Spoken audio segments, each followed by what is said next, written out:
Le soldat russe moyen, envoyé en première ligne, ne survit désormais que 20 minutes. Ce simple fait me sidère à chaque fois que j'y pense. Les drones ukrainiens ont complètement transformé le champ de bataille. Et cette même pression explique pourquoi les blogueurs de guerre russes préviennent ouvertement qu'une offensive ukrainienne sur la Crimée pourrait avoir lieu d'ici quelques semaines.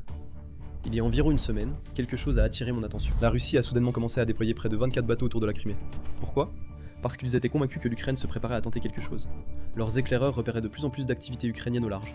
Et puis, cela a pris une autre ampleur quand Igor Dirkin, l'une des voix les plus bruyantes sur le sujet, a pratiquement confirmé cela depuis sa cellule de prison. Je suis sûr que certains d'entre vous se souviennent d'Igor Dirkin. C'est lui qui a contribué à déclencher le chaos de 2014 dans le Donbass et en Crimée. C'est lui qui a abattu l'avion civil. Et maintenant, il est enfermé en prison pour avoir trop critiqué le Kremlin. Mais même lui voit ce qui se prépare. Selon lui, les drones ukrainiens déciment les positions russes dans le sud, isolant les unités les unes des autres, et les pénuries de carburant aggravent encore la situation. C'est pourquoi il pense que l'Ukraine pourrait avoir une petite fenêtre d'opportunité, peut-être seulement quelques semaines, pour tenter quelque chose d'important. Et la raison pour laquelle cette fenêtre existe, c'est que la Russie brûle ses effectifs à un rythme insensé. Du moment où les nouvelles recrues descendent du bus jusqu'à leur envoi au combat, il ne s'écoule en moyenne que 10 jours à 3 semaines. Et une fois qu'ils atteignent réellement la ligne de front, eh bien, la plupart ne tiennent que 20 à 35 minutes. C'est tout.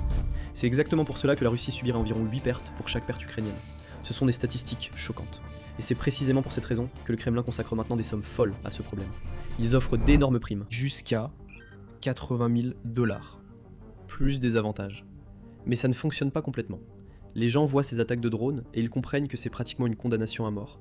Une seule erreur et c'est fini. Même Vladimir Poutine a dû s'exprimer lui-même à ce sujet. Il a affirmé que les frappes sur les raffineries ne sont qu'une guerre de l'information, sans réel impact sur les lignes de front. Tout va bien selon lui. Mais les Russes critiquent son discours de toutes parts. Si vous voulez entendre plus d'actualités sur Vladimir Poutine qui gère mal cette guerre, abonnez-vous.